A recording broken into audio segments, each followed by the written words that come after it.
Hey, happy Tuesday. Happy book review day. Today's book is really a series of books. Um, Honestly, the book that I was going to review is this one, which is Amistad Maupin's Mona of the Manor. If you don't know Maupin's work, he began writing these as a newspaper column in the 70s, and the original series was Tales from the City or Tales of the City. And so, anyway, he writes it as a newspaper column week to week, and then essentially the book collected those. And I think the first four books of the Tales of the City books were written that way. And then by the time he got past that and gained enough popularity, then he started writing the books as novels themselves. And so you have six books that kind of make the first set. And that really takes the characters, I think, from the 70s into maybe 1982, something like that. Um, and then there was a break in writing, and he tried writing other things, and then he kind of returned to the series in different ways, writing like Michael Tolliver Lives, and gosh, I can't remember them all. I've read them all now. There's 10 in the series ultimately.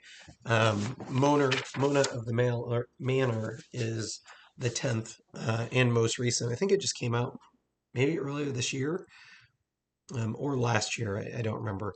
And anyway, so I enjoyed it. If you like the stories by Maupin, which are almost exclusively focused on a group of people from San Francisco who grew up in this household managed by a woman named Anna Madrigal, and they kind of form a very close knit group of friends and family by choice, not biologically. Most of them are outcasts is the wrong word, but kind of outcasts. Most of them are somewhere on the LGBTQIA spectrum. There's some gay characters, lesbian characters, trans, bi, um,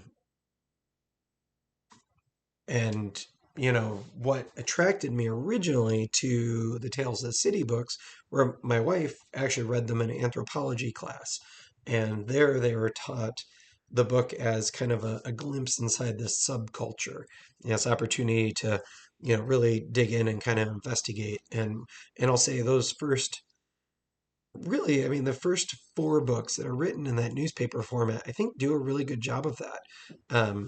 There's something about that serialized component where Maupin kept changing character focus, and so you got lots of little snapshots. Even though the main character kind of starts off as Marianne, kind of played as like a country bumpkin from Iowa, I think, or maybe it's Minnesota. I don't remember now. Who moves to San Francisco and kind of the culture shock of it. You get so much story about all the other characters that it very quickly becomes a collective and not just Marianne's story. And I enjoyed that an awful lot. What you get in the later books, like Mona of the Manor or um, Marianne and Maud and Autumn, or the Days of Anna Madrigal, um, are books written as a book and focused on a single character. Those other characters come in, but it really is that person's book. Mona of the Manor is absolutely about Mona. It's about the other characters as well, but the focus is really on Mona in a way that the earlier Maupin books were not. And for me, I miss the original versions of them. It'd be interesting to know somebody who just read Mona of the Manor, or Days of Anna Madrigal, or Marianne and Autumn, or even Michael Tolliver Lives, or some of the other ones, um, and see what they thought if that was their entry point. But for me, I feel the collective is missing, and that's what I really enjoyed about those first books.